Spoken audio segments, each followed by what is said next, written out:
Are y'all ready to head off the trails?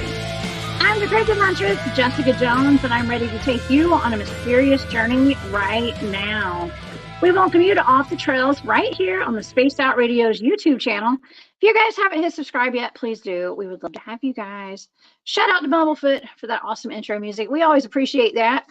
You guys, be sure to follow us on all of our social media platforms. On Twitter, it's Spaced Out Radio. On Instagram, it's Spaced Out Radio Show. And on TikTok, it's Spaced Out Radio.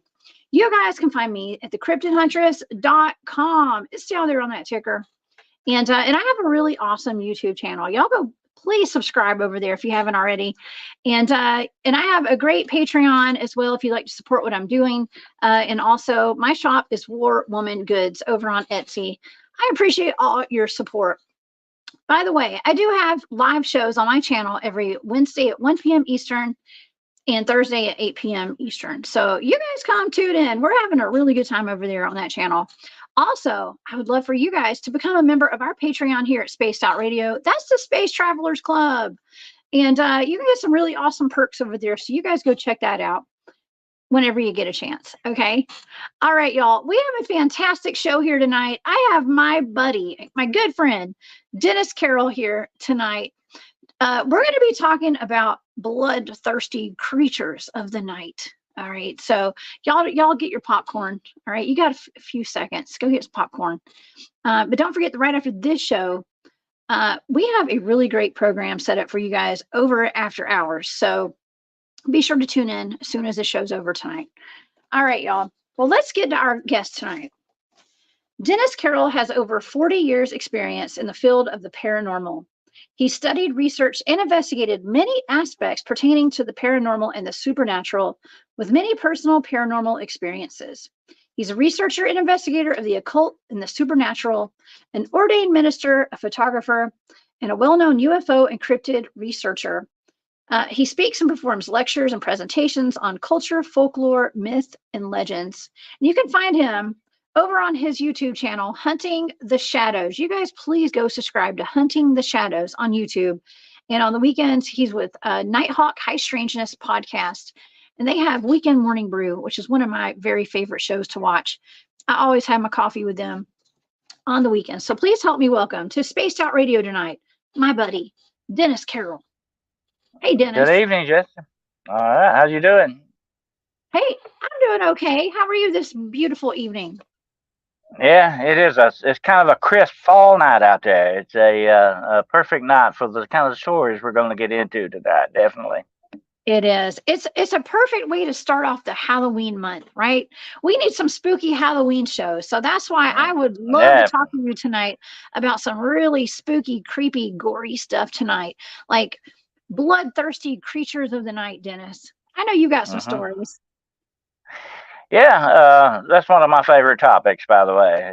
The attraction these things seem to have for human blood is sort of the binding tie on a lot of these creatures that we talk about. You know, I tell people, Jessica, there's more out there in the woods than Dogman and Bigfoot and Chupacabra, okay?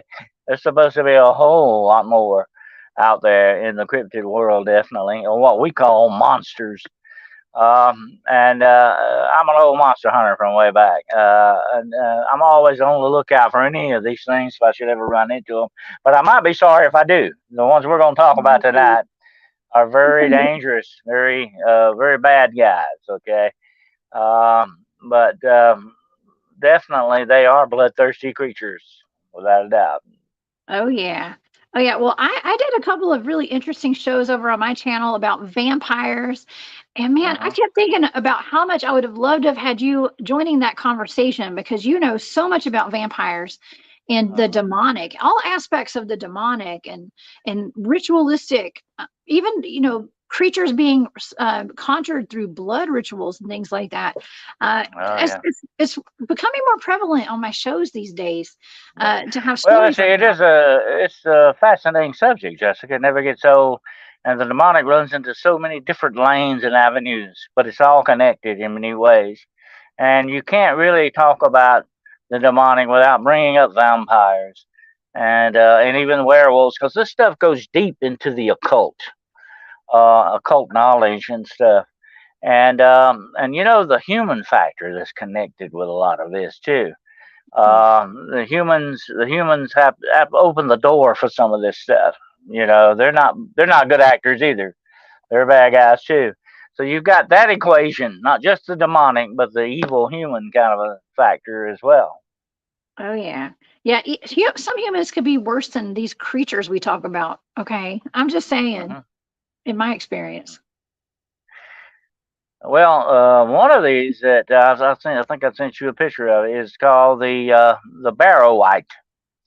The Barrow White is really an evil spirit that possesses, or shall we say, reanimates the bones of the dead, or the bodies of the dead, or the remains, shall we say. They may not, they may have a little flesh left on them, but they're very bad looking. And that what you got there is a perfect depiction. Now, the barrow is an old English word that means graves.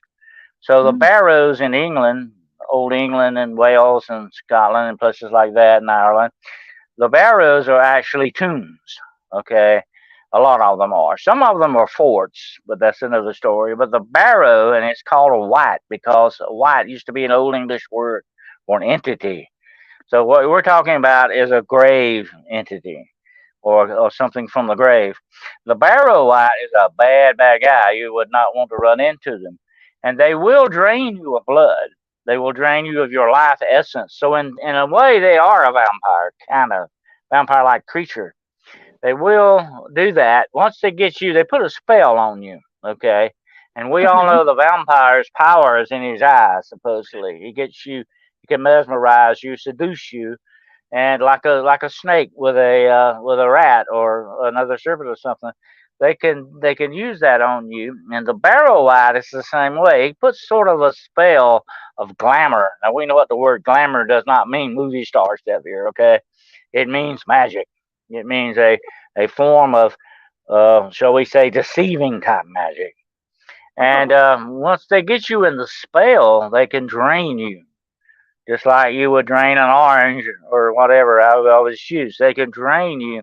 So that's why they're so very bad. And the only way to fight the barrow white, to keep him away from you, is to use mistletoe or holy fire against him. Now, let me mm, explain right quick what holy fire is. If anybody out there needs to make some, okay. If you need some, here's why you actually construct holy fire. Of course, you take a torch and you salt it real good. You also wrap it either in sage or rosemary. Rosemary is supposed to be the best. You wrap it in this, and that supposedly this holy plant makes the torch, the fire, holy fire. Okay, and that's how you supposedly keep the barrel light away from you. That and mistletoe. whoa. Wow. That's Uh-huh. that's wild. Okay, so the light, the fire keeps them away. When we're out in Uh-huh. the field doing our Bigfoot field research, it's always good to have a fire lit, And sometimes they say that that's the only thing that'll keep some of these bad cryptids away. Like the Bigfoots that are mean or the dogmen or whatever's out there are Uh-huh. fires. So Yeah, that's and interesting. that same thing goes with the troll and the ghoul. Two other bad creatures that you might run into out in the woods. The ghoul is a bad boy too, and he once upon a time was actually a human being that became so demonically possessed that they are completely corrupted and ruined. They are no longer truly human. They're more like, say, 95% demonic and 5% human. Okay, that's it.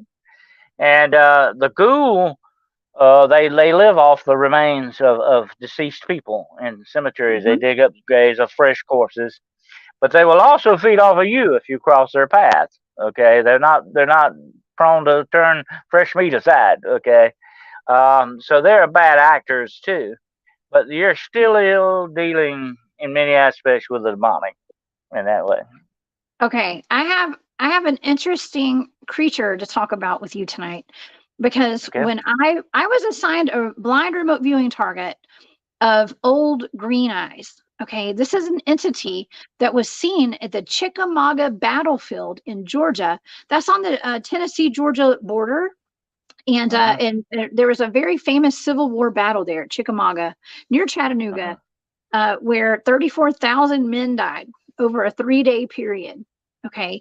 And it was said that this dark entity with green glowing eyes was seen walking onto the battlefield and eating the corpses of the dead soldiers.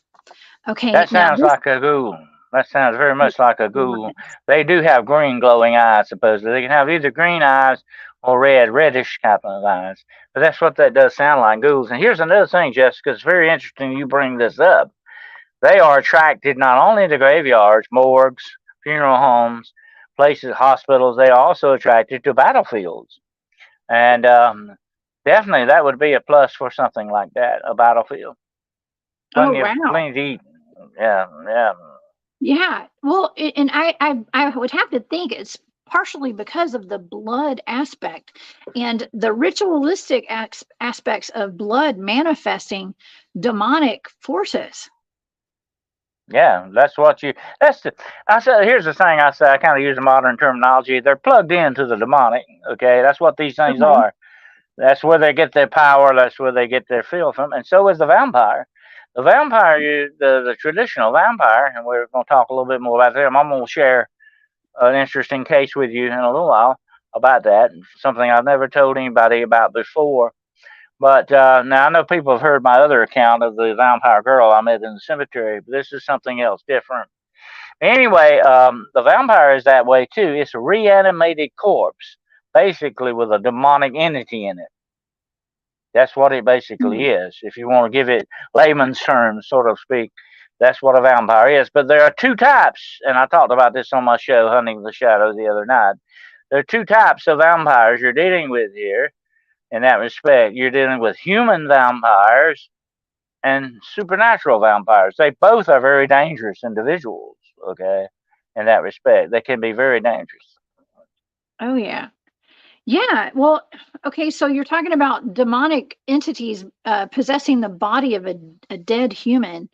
Uh, there are, I mean, I have so many things running through my head right now because there are certain times where I've had guests on that we've talked about the dogman phenomenon, and we're talking about cloning dogmen and our government potentially cloning them for super Uh-huh, soldiers, and uh-huh, if they're cloned, some people have suggested potentially maybe they're the dark entities are possessing the bodies of these dogmen and stuff. So I mean we could go down that rabbit hole.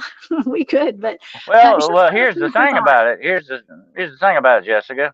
And we've talked about this before. I think we had another show about this. The clones. You got to say this: when you clone something, whether it be human or inhuman, whatever the case may be, does that thing have a soul? And if there, and let me say this, without a doubt, if there is a soulless entity, whether it be human or otherwise, walking around out there, it is fresh containment for the demonic. Okay.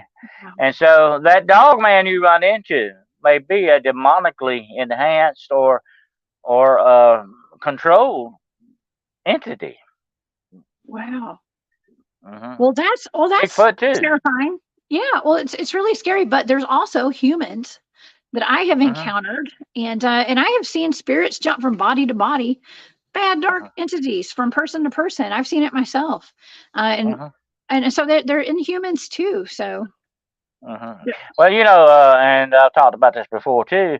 There are different types of possession or oppression by the demonic. There can be demonic influence. There are different stages. Okay, and I write about that in my book, Beyond the Shadows. There are different stages that this goes into, and there's different influence, different oppression that goes over into this influence and over into possession. But there is also attachments that people have. I've got a film. Listen to this. Now, I wish I should have shared it with you tonight. I didn't think about it. But this young lady sent me a film. These two women get in an altercation. Okay. And you can clearly see this on film. One woman walks up and she hits the other woman, and something flies off of this other woman and goes in the back. You heard that old expression, getting the devil knocked out of you, as we say in the South. This really looks like that's what's happening. And she said that this woman definitely had some kind of a demonic attachment. And let me say this: quick pain or trauma can actually dislodge that attachment for a moment. And I think that's Really? what you see on this film. Whoa. That's interesting because I've also seen there's actually a I think it's Marvel potentially one of those superhero movies, and it's a Yeah. character called Venom, I believe, Oh and yeah. it's almost like I don't know if this has anything to do with any of this, but I'm just saying it kind of reminds me of Venom because I saw a video of a man that was getting mugged on a street, and I think just about everybody that's online have seen this video. Mhm, A guy's getting mugged or hit and he gets knocked to mhm, the ground, and this entity comes out of his body and basically mhm, attacks the guy who's mugging him, and then it goes back mhm. into his body, and Oh yeah. Oh, it reminded me of Venom. Okay. that's been reported a lot. No, Venom is sort of like a demonic possession with Spider-Man kind of thing. But anyway, Yeah. um, he is sort of a demonic entity the way you look at him. But let me say this about the attachments and all. You ever heard that expression, "a monkey on your back"? Okay, Yes. we've all often used that, but that comes actually from an old saying that demons sometimes take on the appearance of apes and monkeys too. By the way, um, and I think that may have something to do with attachments, not just drug use and all that, but it may have something to do with attachments as well. Who wants a devil or demon on your back, you know? But that's what these people have got. They've got this influence constantly. And that goes back to that old depiction of, you got an angel on one shoulder and devil on the other shoulder whispering in your ear. Or as Abraham Lincoln said, the good angels of our nature, good nature. But you got to realize that we are under outside influences, okay? And some of Okay. them can be very bad influences, without a doubt.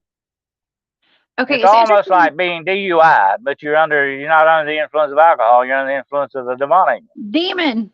Oh my gosh, demonic under the influence. Yes, demonized. Yeah. It's funny that you said Abraham Lincoln because I have a little picture from one of the movies. I think this movie's awesome. It's like Abraham Lincoln, Vampire hunter. vampire Yeah. hunter. Yeah. I Yeah. mean, I just think this is a really cool concept. I thought that was a great movie. Well, I love these vampire if movies. you're gonna hunt Mhm. vampires, there's a certain way to go about it. Matter of fact, I have a vampire hunting kit here somewhere. I need to dust it off one day. Ooh, Anyway, there are certain attributes and things you have to do to put down a vampire. Okay, and I'm gonna run over that right quick. Uh, you can use the old, let me get this out, proverbial wooden stake, okay? But it can't be just any wood, by the way. It's got to be hawthorn wood or mountain ash because that is considered a holy tree, okay? That's the only wood that really works. But really, the wood is a temporary thing, okay? Let me say this, and this is going to relate to the story I'm going to tell you in a little bit about my vampire experience here. If you put a vampire down, the best way to put it down, and this is what you got to do. Here's the formula. You got to drive an iron stake to his heart, pin him to the earth, him or her, as the case may be. Pin them to the earth, okay? Then okay. you have to decapitate them and take their head, put it down between their legs, and then the best thing of all, you burn that body to ashes. Okay. That is the only way that body will ever know peace. The only way to get rid of the demonic entity in the reanimated corpse thing called a vampire. Oh my gosh. So you got to burn. Okay. Oh my gosh. So I was thinking of like a Ouija board, right? When they say, some people say that whenever the Ouija boards can get possessed, right? And so either you're supposed to burn it or you're not. Or you're supposed to burn it or you're supposed to bury it, Dennis. Well, you can bury it, but it's best to make sure without a doubt that it will not return. What we're talking about here is the returning dead. And I've Okay. been asked this question: what would you do, Dennis, if you actually came upon a vampire? And the story I'm going to tell you in a little bit relates to this. Okay. What would I Okay. do? I would do that very exact same thing. I would have to do that in order to put that vampire down. Okay. The iron stake, the decapitation, and I would burn it to a cinder. Just to make, and you scatter the ashes because that's to make sure it will not absolutely return. Okay. Well, you got to be safe. Okay. Take the safe route because you don't want these things returning. Wow. Wow, Oh Dennis. yeah, the ghoul actually. Since you were talking about Marvel heroes, you remember Ra's al Ghul from No. Batman? That No. is actually where that word ghoul comes from. It is an Arab word for demon, actually. It's an Oh, Arab wow. word for demon. Ghoul, yeah. And they are supposedly in Arabia and in the Middle East.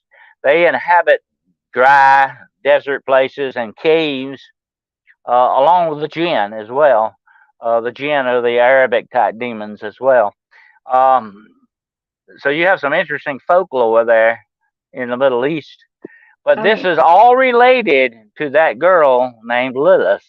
Okay, remember Lilith from the Bible? She's supposed to be the mother of demons. She is Mhm. supposed to one to have mothered the ghouls and all that, these things. And she is also described in the Bible as a horned owl. She is the symbol. That's the symbol of Lilith. She is also called the Queen of Witches. Wow. She's a Wow. bad gal. Yeah. That sounds pretty bad. Okay. I wouldn't want to mess with her, but yeah. So vampires. Lord William actually just had an interesting statement. They have a lot of vampires in South America. Dennis, are vampires Well, you localized got to certain places? you got a lot of vampire bats in South America, dude. By the way, Vampire bats. yeah, Yeah. Uh, Mexico and South America, yeah. but are there certain places where there are more reports of actual vampires?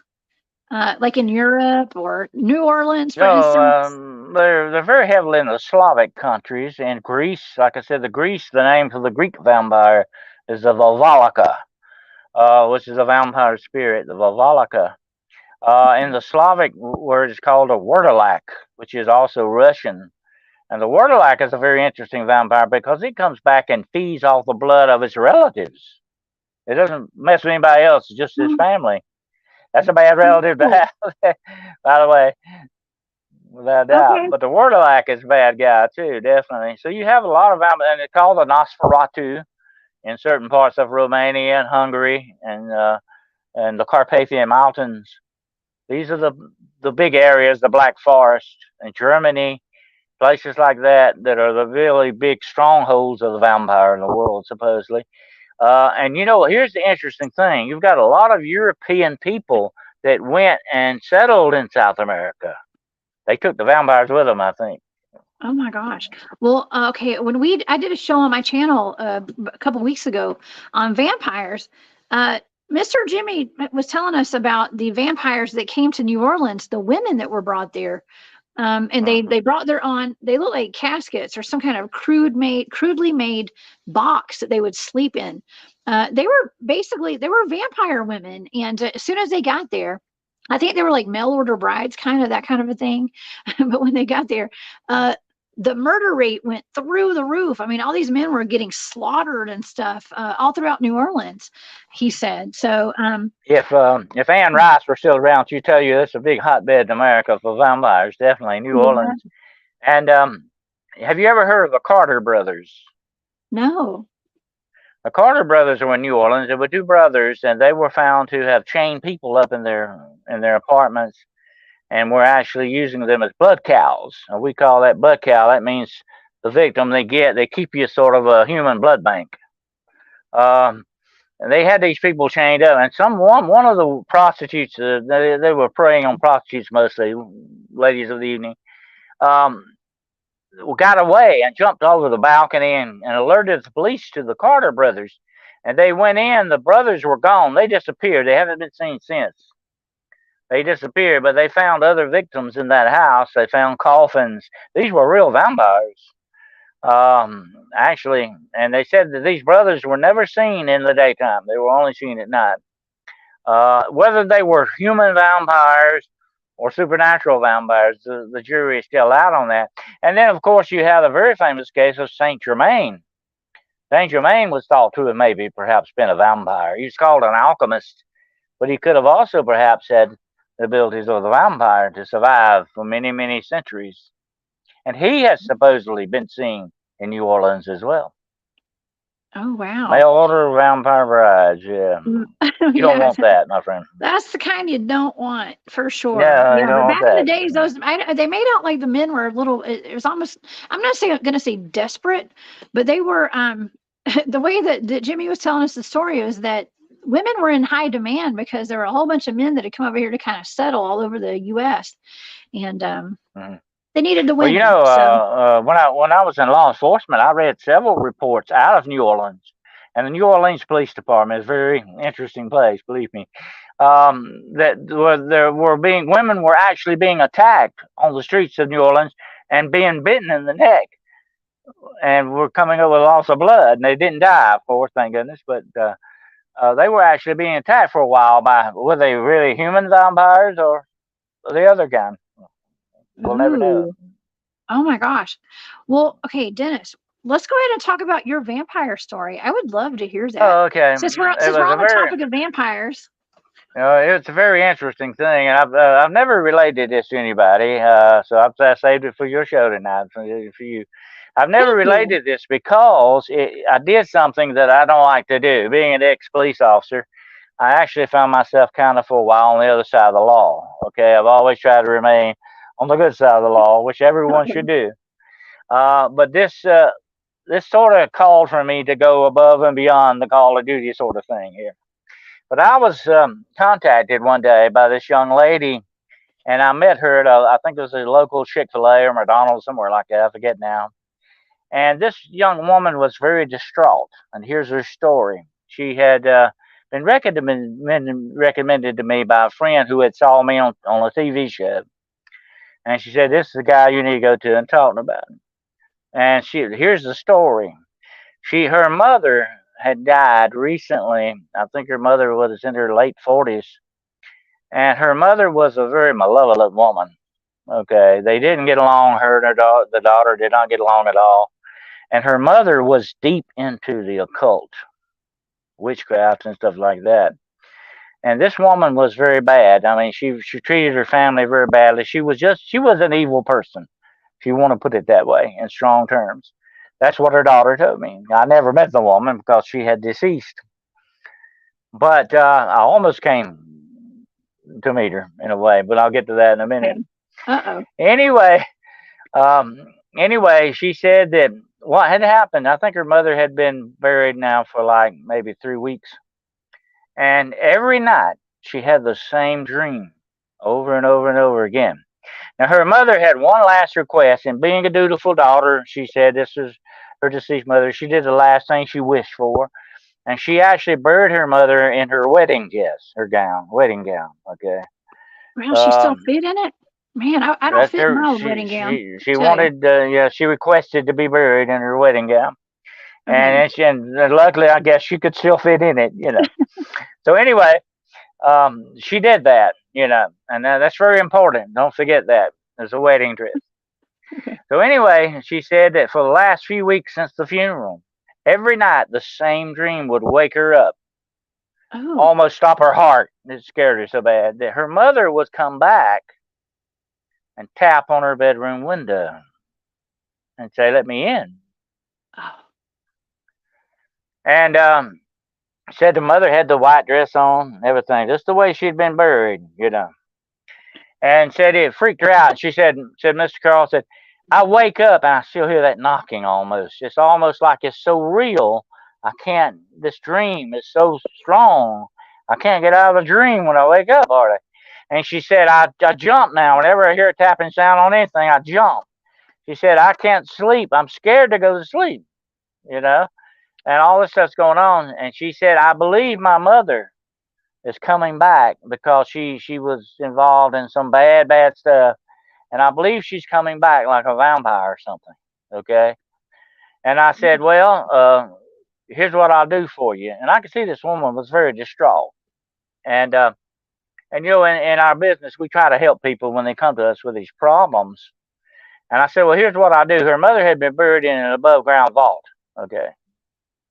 And I knew the cemetery well. And I said, "Here's what I will do." Okay. And no pun intended, but maybe so. I did a vampire stakeout here. Okay. Speak out. For 7 long, lonely, dark nights, I spent in that cemetery watching to see if she came out of that tomb or went back in it. Okay. 7 long nights, all alone.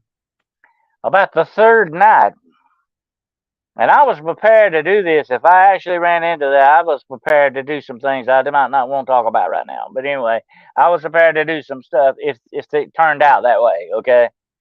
Well, about the third night, I'm sitting there watching along here, and this in the fall of the year, all the tree. I remember the leaves were gone off the crepe myrtle trees. It was pretty deep, and I think it was right after Halloween, maybe like after the Day of the Dead or off that, somewhere in that week after that. Anyway, about the third night, I'm sitting there watching, and I see something white moving among the tombstones. Okay, and it's kind of coming towards me, towards the tomb. And I jump up and I say, "Uh-oh, this is not good. Okay, what is this?"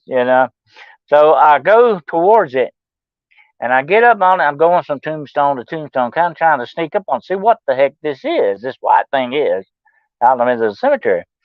And I get out there finally, just and honest to God, it's a great big white dog. Okay, and a big white dog out in the middle of the cemetery. And he was very friendly. He stuck with me for a while at night, and then he left. I'm thinking of all colors it could be, it would be white. Okay. Wow. But I never did. I never saw any movement by that. Okay. So I went back and I told the girl, I said, "Look, I believe your mother is okay, but here's what we're going to do just for you. Okay. You will accompany me back to her tomb, and we're going to pray there, and I'm going to anoint her tomb with oil, and we're going to pray." And I said, "We're going to make sure she rests, and it should keep you from ever having to dream about her again." Okay. Well, I heard back. We did that, and I heard back a few weeks later, and she had never had that dream again. She was a happy camper.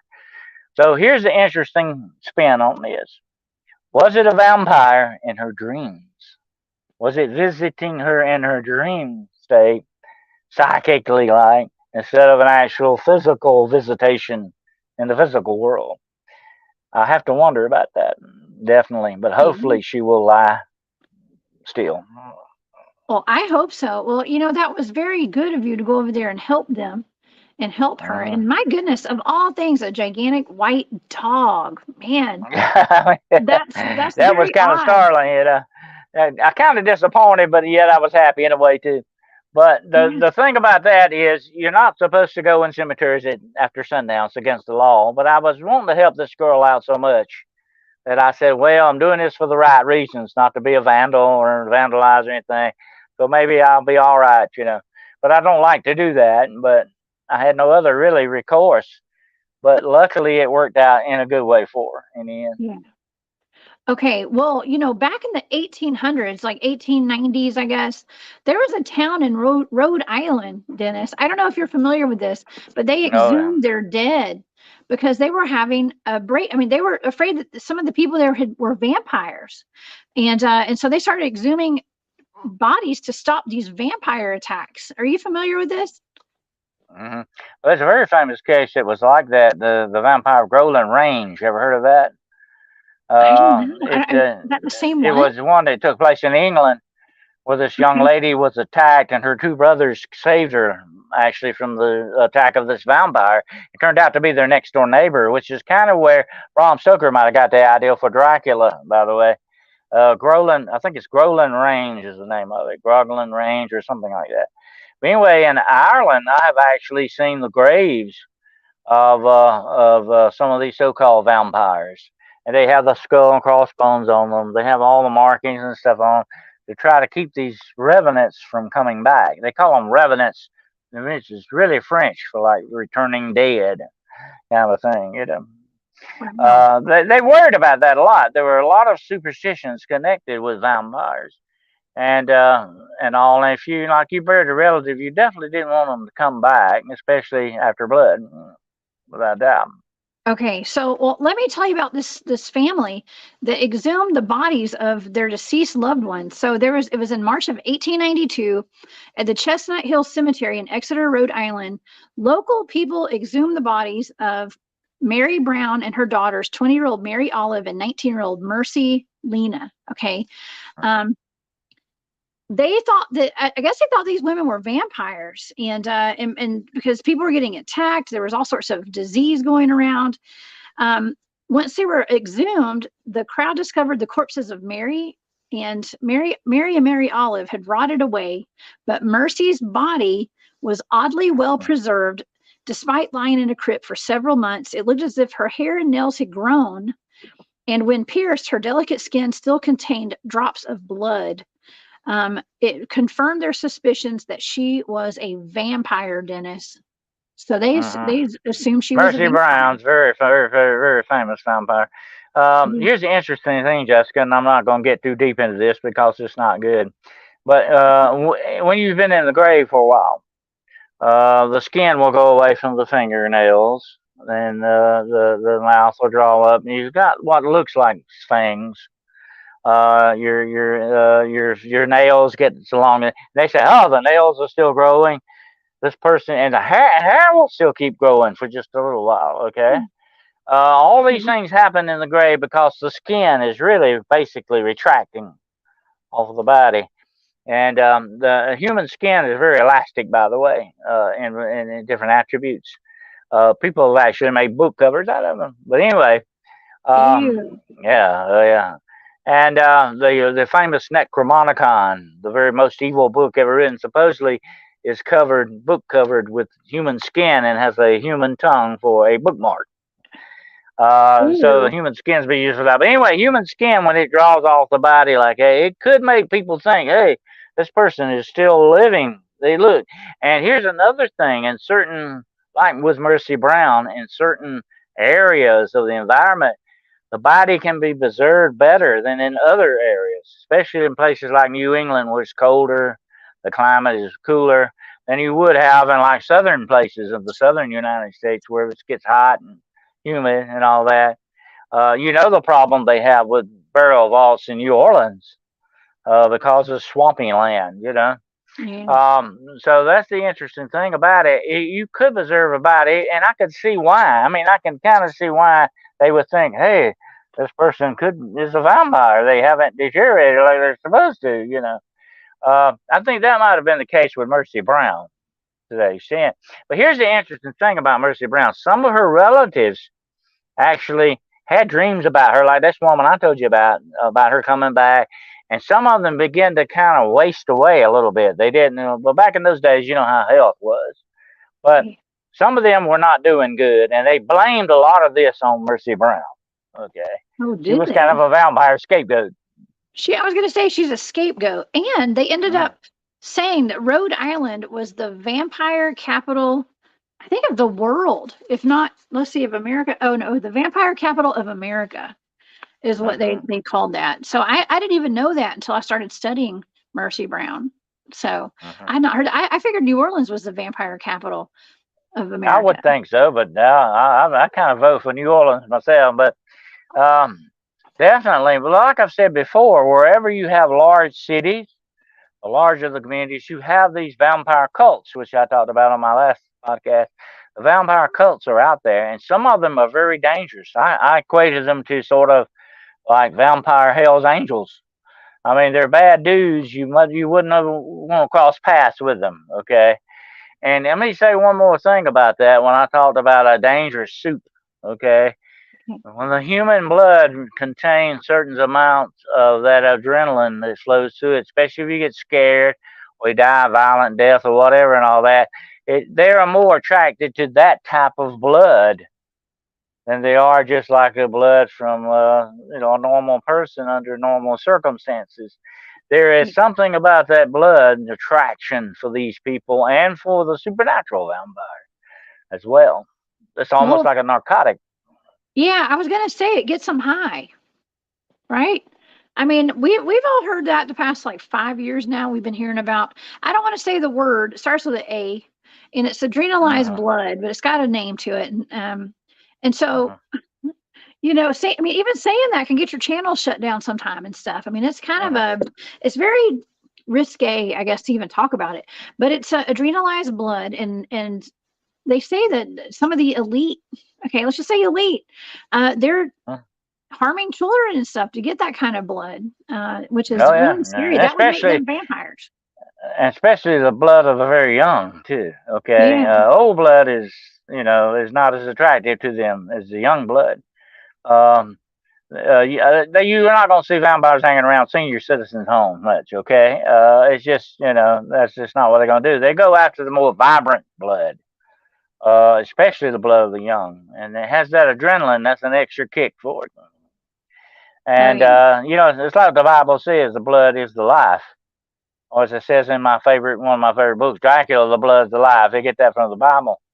Let me answer Rain. See, there are really vampires, but they're not what Hollywood makes them out to be. Okay, that's a whole different ball game. Folklore and Hollywood have really embellished the legend of the vampire. Vampires are basically the demonic. That's what they are. Okay. Okay, we have a question here. Wondering who would even bury a vampire? What vessel used to contain the body after going through the wood chipper? Wood chipper. Well, if you're going to go through a wood chipper with a vampire, then I would say just go ahead and throw some gas on him and burn him to a cinder and let him go at that. You've done pretty well on that too. I don't have a wood chipper, nor do I carry one around with me. But if you got one, that might be very convenient. Yeah. I mean, I guess everybody needs to get one if you're worried about vampires. That's one way to get rid of them. That's funny. Thank you, Lord William, for that super chat. That is so sweet. We appreciate you here at Spaced Out Radio. Thank you so much. Yeah. Well, I've actually been warned, Dennis, before. I was going to do a show on vampires last year. And I was actually kind of warned just a little bit that it can be dangerous talking about these modern day vampires here because they go back to these elite bloodlines and they are really out there doing these rituals and sacrifices and stuff. And once you get on the radar, that could be bad. That's what I was told. They're the ones, Jessica, that we call the covens. They are the old blood in the vampires, you might say. No pun intended on that. They are the royalty of the vampire world, you might say. They go way back thousands of years. They are sort of like the Rothschilds and all that you hear about with the Illuminati, and some of them may be vampires following it. Being involved in vampire cults. Vampire cults are deep into the occult. They're very much like witches' covens, although there are differences, okay, and satanic covens and stuff like that. But they are along the same lines. They are first cousins, shall we say, definitely, with each other. But when you talk about the covens, and then you've got the anarchs are the lone vampires. They're the wild, loose cannons of the vampire world. And then you have the gangs. And they're sort of like I described earlier, the Hell's Angels of the vampire world. They're the bad dudes. You wouldn't want to cross them. But the covens are smart. Then they guard their secrets and identities very well. So well that if you threaten that secrecy, Joe, you will pay a price for it. Uh-oh. Well, maybe that's what I was getting warned about. So, but I'm not in a coven or anything. So, yeah, I don't know. Plausible deniability here because I don't know anything about it. So, we do have a question. Wink at Me is asking, can vampires get diseases like AIDS from a victim? No, I would doubt that very much because real, true supernatural vampires are not living. So nothing's going to harm them. Human vampires, on the other hand, do run that risk. Oh, yeah. They run the risk of contracting blood diseases, without doubt. That's why in a lot of these vampire clubs and stuff, they only feed off of people they know. They have sort of their blood relations, you might say, but they're not really truly kin. But they have relations with the blood, the blood cows, they call them, the blood banks, whatever name you will give them. They have a relation, and some people enjoy having their blood taken. They don't actually want to drink the blood. They enjoy the sadistic part of the pain and having their blood taken. It's a very weird, almost pseudo-sexual kind of a thing that they get involved in. That's the human vampire. Yeah. Well, I watched that show. Gosh, if I bring this up one more time, I'm sorry, y'all, if y'all don't want to hear this, but Bill Schnoebelen, I think is how you say his name, with the Prophecy Club. He was talking about how he was once with the Brotherhood of Satan. And once you reach a certain level, I love talking about this. I really would love to get him on the show. Once you get to a certain level, you can become either a vampire or a werewolf, Dennis. And he chose to be a vampire because that was sexy. Okay. Oh yeah, that goes and, in. That goes into the occult I'm talking about. That's the okay. attributes of the supernatural, the occult, the satanic part of all this. When you get a certain power, just very much. This is very much like related to the skinwalkers. Okay, Okay. the skinwalkers can obtain certain levels of power and do certain rituals, do certain things, get in the mindset. They turn themselves over to the animalistic type things. So it does with the satanic worship and that's why I say the vampire cults and the satanic cults are very close to each other in the way they operate. And sometimes they do combine forces. Sometimes they do. Because in certain magic, dark black magic, you can like the leader of a cult, let me put it this way right quick. The leader of a coven is called either the tiger or the great cat, because during certain rituals, Jessica, he takes on the form of a great cat. Oh, So you got interesting. transformation stuff going on here. Okay.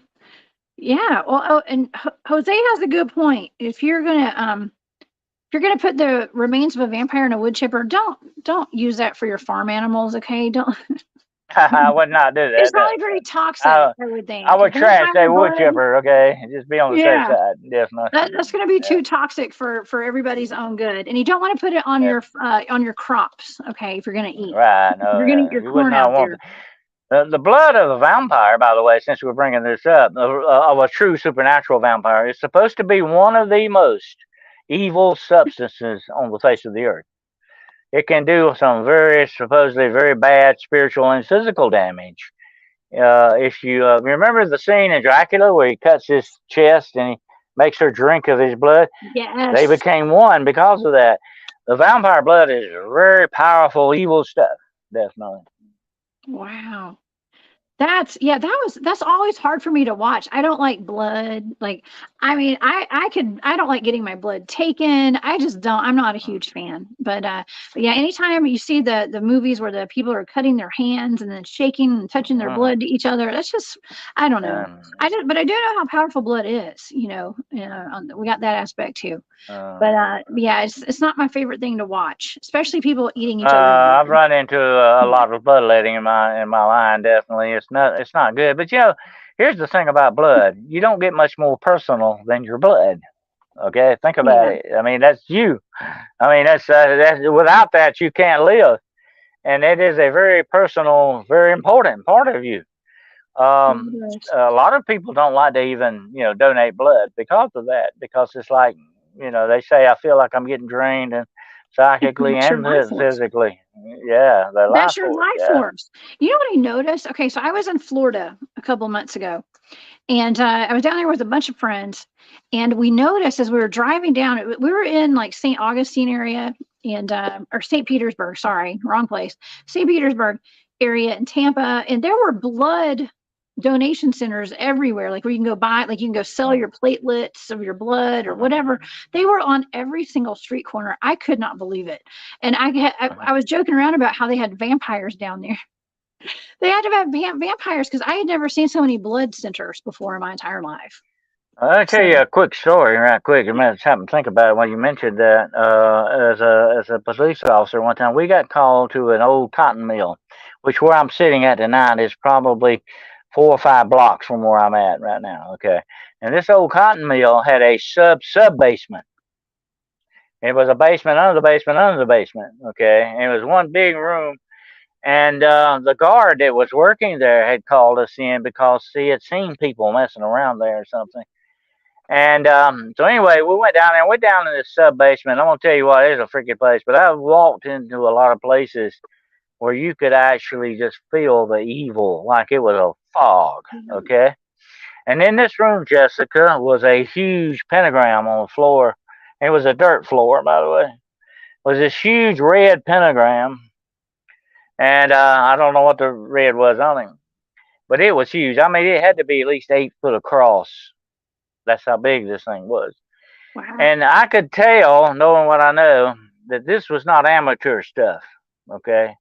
Whoever did this knew what they were doing. But here's the bad part: the circle had been broken. Okay. Okay. And whatever they were doing, I can tell you this without doubt, they were raising a demon, okay? And something very bad went wrong in this room because the walls of this room, and this was a huge room, covered in blood. I mean, I've never been around that much blood at one time, I mean, to tell you the truth. And the other officer with me kept saying, let's go, let's go, let's go. I won't stay in here. He could feel what was going on here. This was just a bad mojo stuff going on, bad juju. And I said, I don't know if that was human blood or animal blood, and I didn't want to find out. But anyway, we left because there was nobody there. We left, and I told the guard, don't go down there. Okay, just don't go in the basement. Okay, don't mess with it. If they come back, call us. Okay. 2 weeks later, that mill burnt down to the ground. Okay. And here's a theory I have: there are some places too evil on this planet to stay there very long, and I think that was one of them. Wow.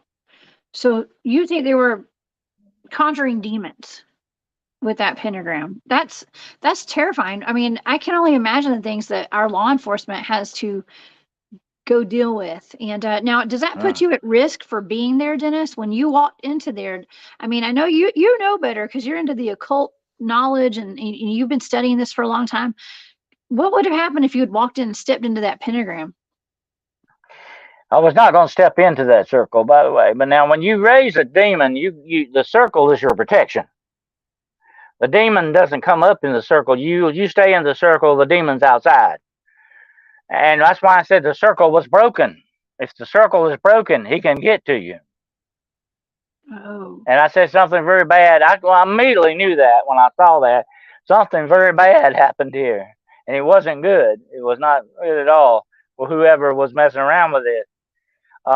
There was no body parts or nothing left, just like that. It was just that there was a lot of blood on the walls. Mm-hmm. The police officer I was with, he said probably they killed a dog or something and done this. I said, I don't know. I don't want to know. Okay. Because that's far as we can go in. Unless they get forensics in here. And I've been trained a little bit in forensics. Unless you get forensics in here and find out if that's human blood. But we had flashlights, the purple flashlights, we could see that make blood stains stand out. The not infrared, but the IV violet lights. Uh-huh. We could tell that was blood. It wasn't liquid or anything. It was blood. Okay, it was body fluid, but that way. But the feeling I got just as soon as I opened that door and went in there, I knew somebody had done something very evil there because it was still there. I mean, the feeling was still there. But it was very interesting that 2 weeks later, that thing burnt down on New Year's Eve. Matter of fact, yeah, that whole mill burnt down. It is. Well, if they're doing demonic seances and conjuring demons there, it's probably best that it burned down. I don't know. I'm just saying. Yeah. I say that's why I warn people about that, Jessica. Don't do that, okay? Because it can have a very bad output if you're not careful. It can go very bad very quickly, and it can cost you your life and your very soul, for that matter. That's right. You don't want to mess around with stuff like that. No. Can vampires shapeshift only? It's going to cause the white. I wondered about that white dog. Officer said I really did. Was that meant to distract me or what? I often wondered about that white dog. Yeah, that's a good question. Because we see in the movies that they shapeshift and turn into bats, and that's not always the case with real vampires. Every kind of demonic entity, Jessica, has the ability to shapeshift. That's their top talent, you might say. They can do that. And they're very good at it. Yeah. Oh no, demons are not our friends at all. They're our worst enemies, our worst nightmares. The only thing worse than demons, Mike, are the humans that assist them. Yeah. Oh, yeah. That's a good point. Rand's saying, could they have opened a portal and the demon burn it down? I thought about that. But evil places do not seem to last long. I remember Alistair Crowley's house burned down. I mean, it just seems that wherever these forces are open, these doorways, they can't last long. It's just like, God or the creator or whatever says, I'm just not going to put up with that. I'm going to wipe it off the earth. And what's the best way to wipe anything out? Fire. That's the way it goes. Like that Fire. holy fire I talked about. Yeah. The holy fire. Yes. Okay. Yeah. That's great. Dennis, this has been amazing. We've actually come to the end of the hour, and I Oh, don't want yeah. to let you go tonight until you tell everybody about your podcast and Okay. where to find you and your books. Okay. Tell us Well, about your you can. books. My books are on Amazon at Barnes and Noble. Just look up Dennis W. Carroll. You can also reach me if you have any questions, observations, you need help, or whatever. You can reach me at denniswcarroll.com. You can email me at denniscarroll@gmail.com. And my podcasts are on. I have the 3 podcasts that I'm doing. Demonology Today, which will be on tomorrow night at 9:00 p.m. on the Grizzly Chris channel. Demonology Today. And it's going to be very interesting this week. Going to be a good one. And then on Wednesday nights at 9:00, you can find me on the Hunting the Shadows podcast channel on YouTube. And we go hunting the shadows every Wednesday night at 9. And bi-monthly, I have a new podcast that comes on every Fridays at 8:00. It'll be bi-monthly. It'll be 1 week and then 2 weeks and then another. And it's called Paranormal Point of View, where I talk about books, periodicals, magazines, movies, all that stuff that we recommend you look into. Yeah. Well, I just love your shows, Dennis. I enjoyed your show last night too. Yeah, And I'm glad to have you. yeah, and I recommend that everybody go subscribe to Hunting the Shadows on YouTube and check Dennis and Carroll and William out every Saturday. It's pretty much every Saturday and Sunday. You guys have your weekend morning brew that's super awesome. Yeah. It's a We'll great be way on to wake tomorrow up. morning at 9. Well, tomorrow morning I think it'll be about 10:30, something like that. That's on the East Coast, y'all. East Coast. So it'll be super early over on the Pacific side over there.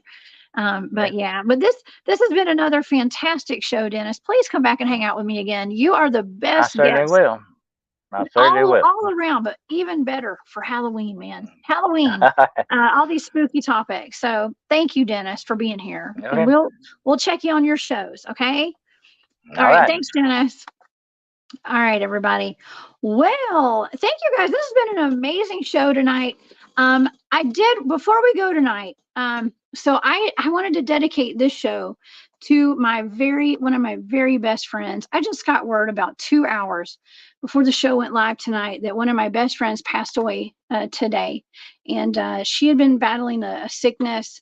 And that's why I wasn't here last week, you guys. I was spending my time with Whitney. So I wanted to dedicate this show to Whitney Ship, y'all. That is one of my roll dogs, one of my very best friends. We've been friends since we were in college. We were teenagers, and she passed away tonight. So so shout out to Whitney. She is one of my angels now, and I love her. It hasn't even set in yet, y'all. So so I may or may not be here tomorrow night. I haven't had a chance to process all this yet, but I love you guys. Thank y'all so much for being here. Y'all be sure to go hang out at After Hours with Rob G and Coley tonight. All right. And I will see you guys most likely tomorrow night. Okay. I'm going to try to be here tomorrow night. And also next week on Wednesday and Thursday over at the Cryptid Hunters channel. All right, you guys. Well, y'all have a wonderful evening. Stay safe out there. Protect your neck. I love you guys. Have a great night. Bye.